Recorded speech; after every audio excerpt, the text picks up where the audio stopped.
What's up, YouTube? This is weird. I'm filming on an iPad, but look, I got this deal right in front of me. Now, this looks like a deal, all right? So if I call them on the phone, they look serious. They sound serious. I'm gonna try and see if they're willing to meet up in person. It says the Zestimate is 119. They have it listed for 76,000. Based on the area code, I might need to get it down to like 50,000. Definitely needs a lot of work. Not too bad, it's not gutted, but might need to get it down to 50,000. I'm not sure. So if they sound serious, I'm gonna go meet them in person. But yeah, Zillow cold calling number 2. Let's go. I'm gonna call them right now. Last time I called them, they didn't answer. So hopefully they answer right now.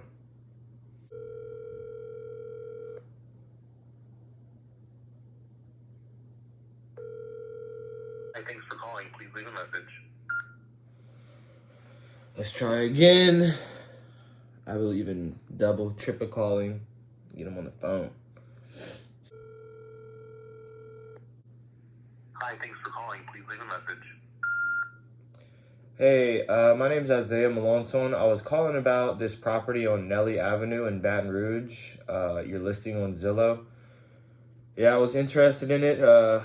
Looking at it as a flip, maybe even a rental. So if you could give me a call back at this number, that'd be greatly appreciated.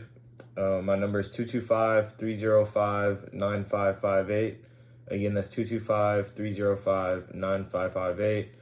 I'm interested in buying it all cash. Just give me a call back when you can. Thank you. Bye. There you go.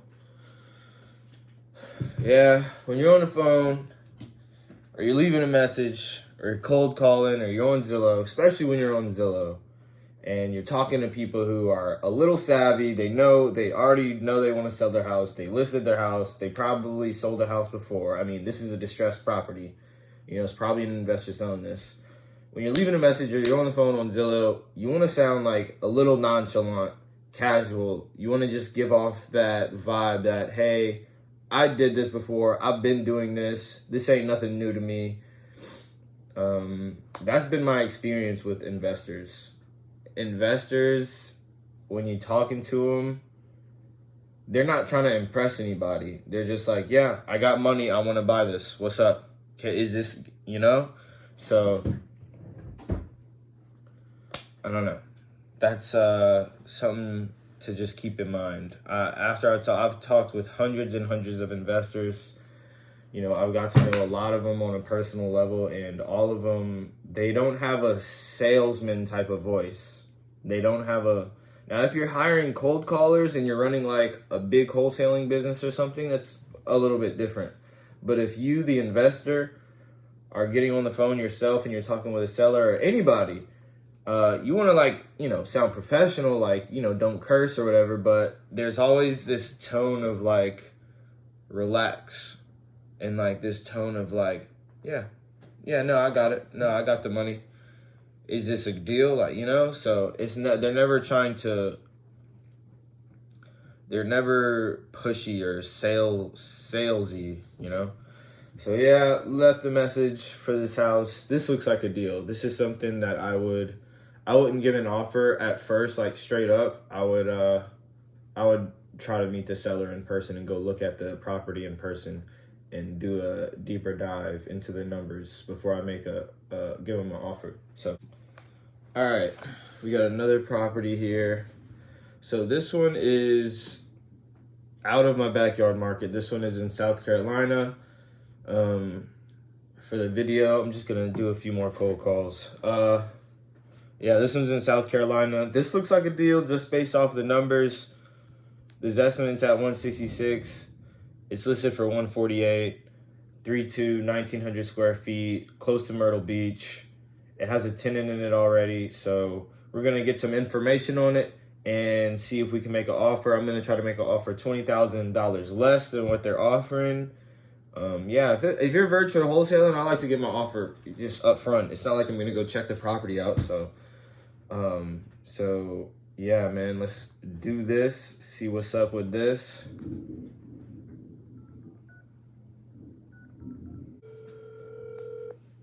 Hey, this is Angela. Please leave a message and I'll call you. Pooh. I'm gonna save it and I'm gonna call again.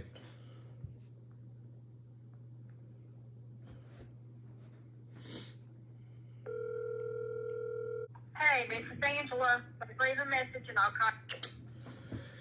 Alright, guess we're not doing that one. This looks like a deal though, so. Okay, we got another one here. I turn the light on. This one looks like a wholesale property. Looks like it's owned by a wholesale company. But let's just call and find out. I mean, this is obviously this is extremely distressed property. Like, let's just call them and see what's going on.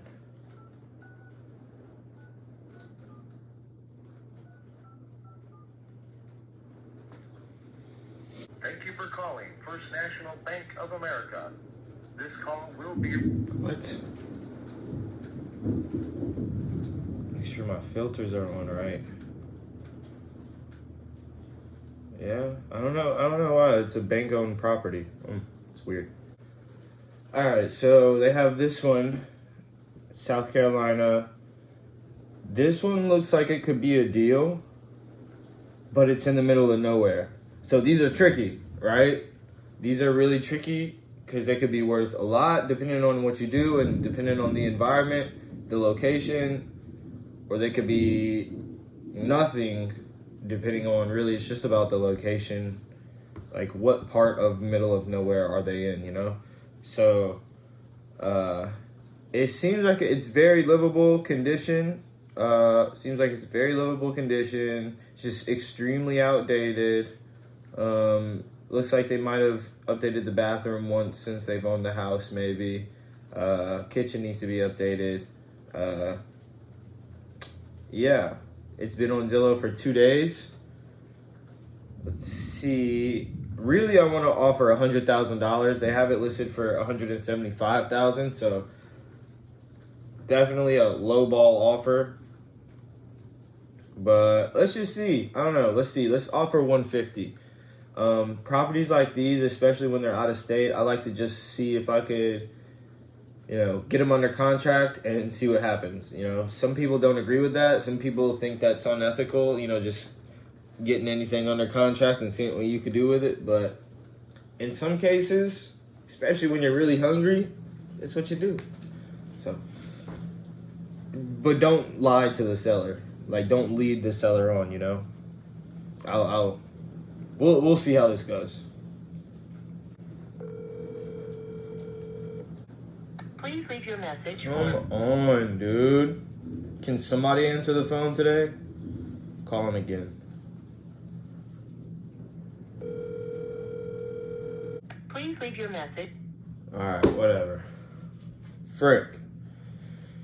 This one does seem like a potential deal, though. Definitely seems like a potential. This is something I would get under contract and see what I could do with it. But they didn't answer. I saved it, though. Saved it. So let's move on to the next one.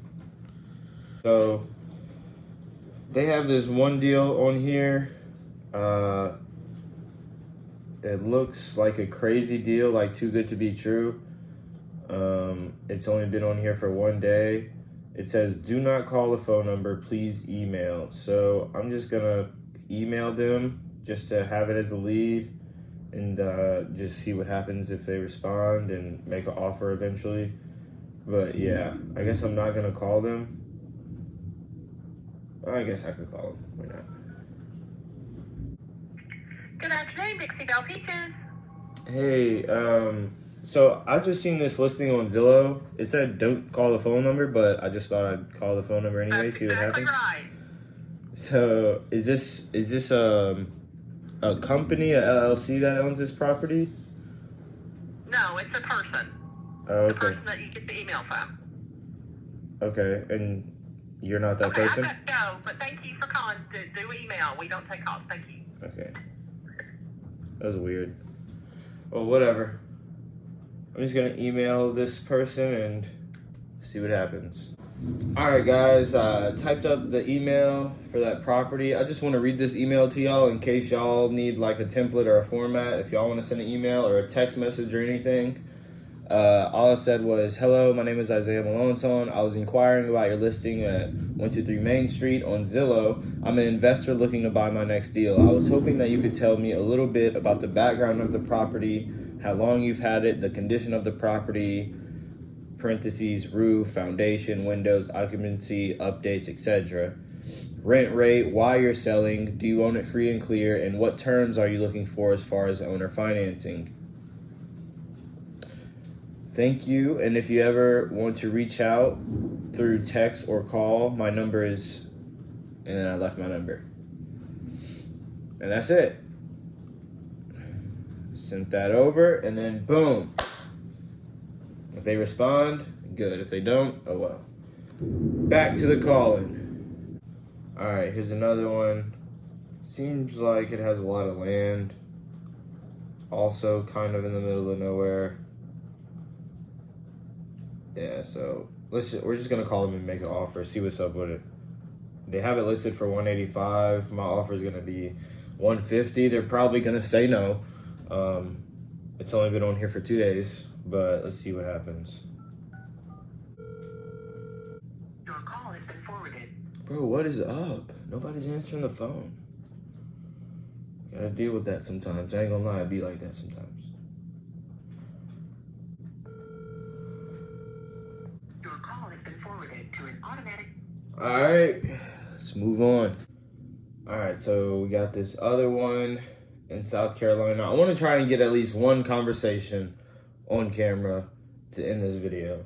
At least one. We did a lot of calling, left some messages, emails, but I want to get at least one phone call on camera. So we're going to do this one. This one doesn't seem like much of a deal at all, but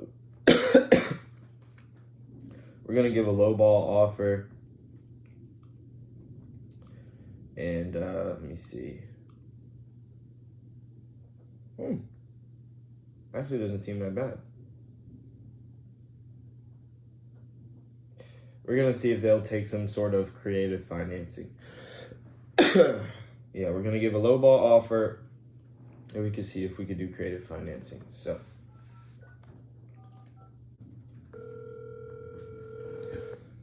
Hello.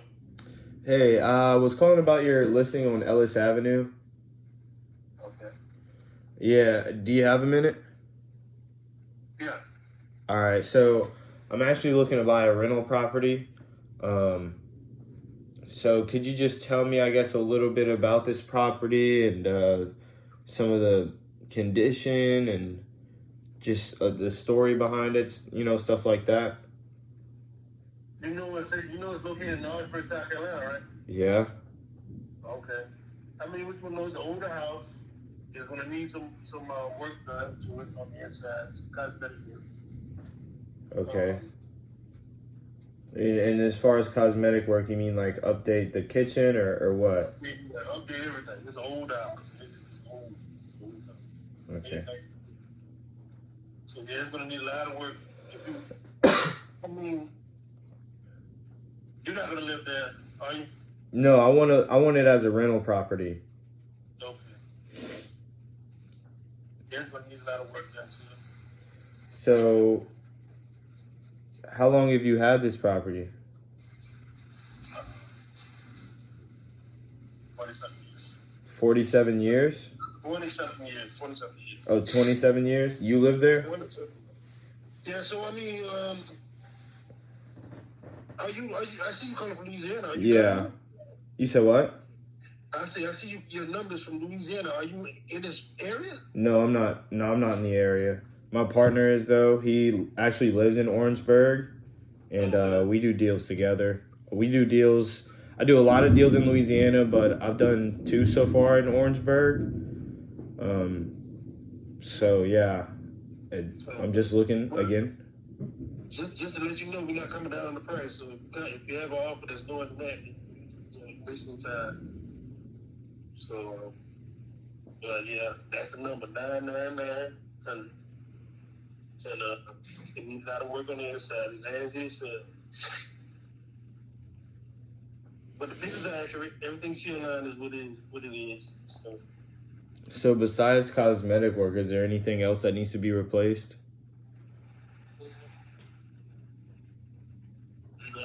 You know, bathroom. You got 3 bathrooms over. That's major. I don't see any pictures of the bathroom on here.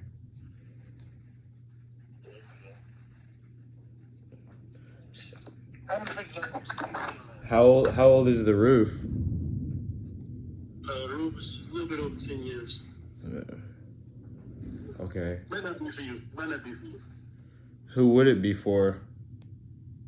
Like, who's your target? Like, who are you, like, trying to sell it to? Investors, really. Okay. So, yeah, I am an investor. I want to invest in it, but, I mean, why are you saying it might not be for me? Because, I mean, if you try to do something real quick, then, you know. I mean, if you're interested in it, I'm saying,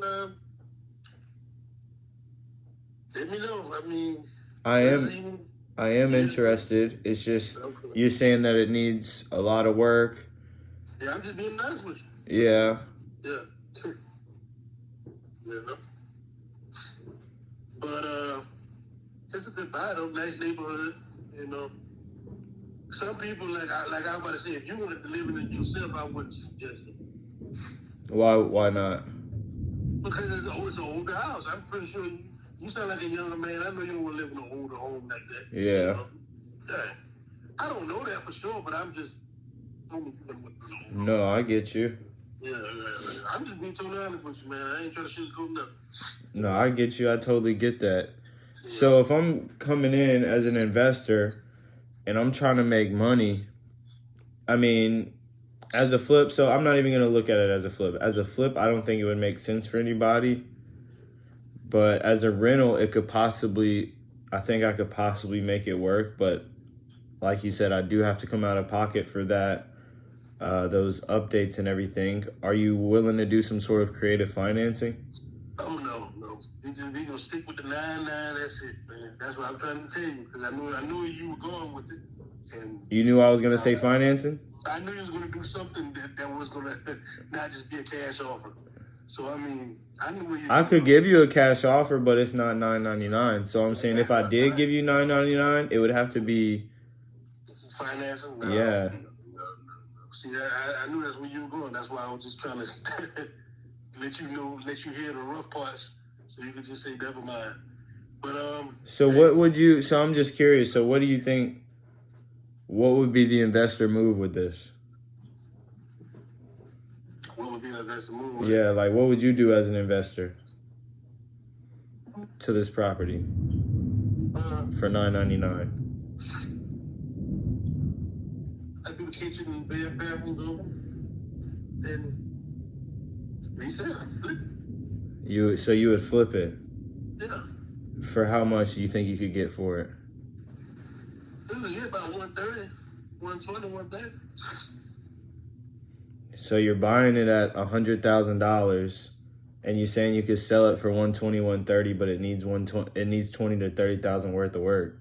I didn't say 20,000. I didn't say 20 to 30,000 worth of work. I said you put in about 10, 15, then you get about 130 out of it. 10, 15 to update the kitchen and the bathroom and the paint, possibly the roof, and you could sell it for... I ain't thinking about all that. Hey. All right, even if we left the roof... Hey, listen. It's up to you, man. If you want it, you give me an offer on that. I ain't going to go back and forth. No, I get you. I was just trying to understand where you was coming from, because, I mean, I feel like what you're saying, I don't know, it just didn't make sense to me, that's all. Yeah, man, I say it ain't for you. That's just all to it. Have a good day. All right, thank you. Yeah, you come across guys like that all the time. They don't know what they talking about. People just want an unreasonable amount of money for no reason, son. If you got it listed for $100,000, you need to update the bath. He said it needs a lot of work. You heard him. It needs a lot of work. Bathroom. Don't even have pictures of the bathroom. Bathroom, kitchen, paint, cabinets. That countertop needs to be replaced. It really needs grass in the front yard. Like, bro, to sell for 120, 130, that's the top market value. You gonna put 20, it don't make no sense. Plus closing costs, taxes, and all that to sell a house. Like, all the extra fees that come with selling a house. Like, bro, he don't make no sense. But good luck to him, you know. Hey, I mean, at the same time, the reason he was probably talking like that is because it's only been on here for a day. So, yeah, so that's not something like this. You would save it or write it down or put it in a CRM somewhere, and you would call him like in 3 to 6 months and be like, hey, how's it going? You know, because he still hasn't sold it. But it is what it is, man. You run across people like that all the time, bro. Yeah, he wouldn't, like, if you have it, why don't you just fix it up and sell it, bro? Like, I don't know, like, it doesn't make sense. But, yeah, that's it, man. That's it for the cold calling Zillow day number 2 or session 2. Make sure to like, comment, and subscribe. Subscribe. I'm trying to get 700,000. I'm trying to get 700 subscribers. 700,000. I'm trying to get 700 subscribers by the end of June. By the end of June, I want 700 subscribers. So, you feel me? Hit that like button. And y'all gonna see me get my 4th wholesale deal. I really got a bunch of leads that I'm following up with. That I feel like that's where my 4th wholesale deal is gonna come from. But until then, always generating leads, always calling on Zillow, calling the list. So, yeah, man, that's it. Like, comment, subscribe, stay motivated.